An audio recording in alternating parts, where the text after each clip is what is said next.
Welcome back to the Analytics, a channel that is solely focused on analyzing the socio-political and economic happenings in Nigeria, Africa, and world at large. But before we continue, make sure to hit that subscription button. Press the notification bell so that you can easily get notified whenever we come online.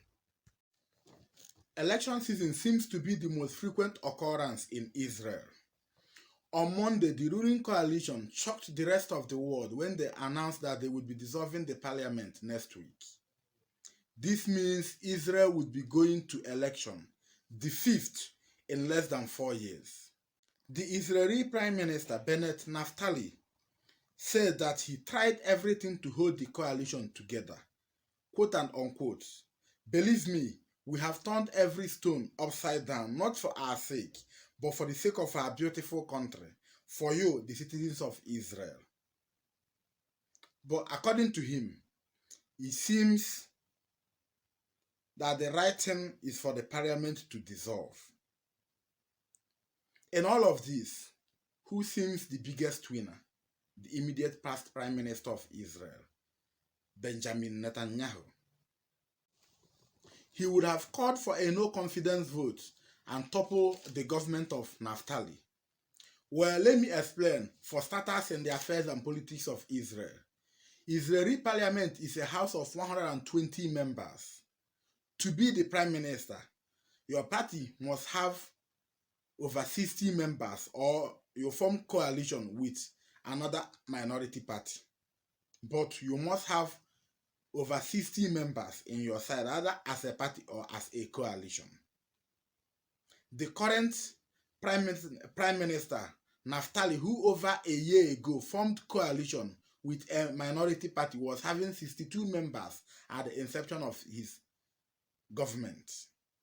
But as it stands, 3 members withdrew from the coalition last 2 months, leaving members in his side in the coalition 59 members. And this makes him a government by the minority. Well, dissolving the parliament does not mean that elections in Israel would be held next week. No, it will be until October. But according to the agreement of the coalition last year, the leader of the coalition partner, who is the current foreign minister of Israel, Yair Lapid, would be heading the government as an in-place prime minister till October, when elections would be held. Well, that is if Benjamin Netanyahu does not seize the opportunity to topple the government. And what a time for Lapid to be an in-place prime minister.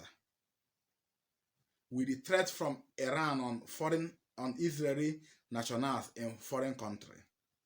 With the Hamas issue, Joe Biden will be visiting next month. The president of the US will be visiting Israel next month.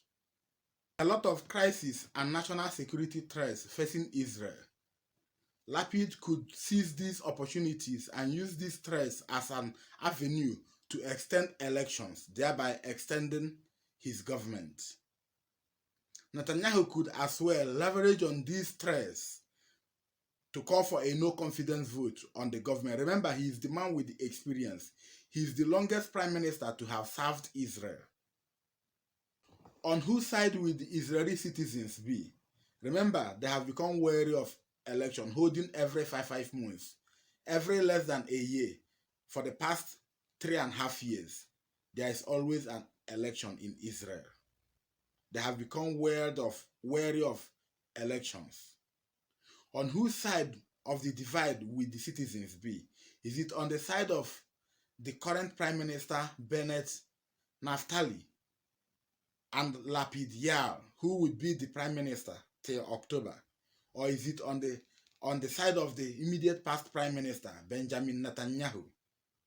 Remember, being on the side of Naftali and Lapid means on the side of continuity. It means no election for now, on the side of continuity.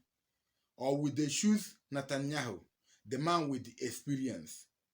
During national security threats from Iran, the Hamas, and the dicey relationship with the US, Israeli citizens can opt to be on the side of the man with experience. Remember, Netanyahu is the longest person to have served Israel as a prime minister. Well, as events unfold, we will keep analyzing them. We will keep bringing you updates. We will never leave you left out. Remember, it is the analytics. Subscribe, hit the notification bell so that you can easily get us whenever we come online.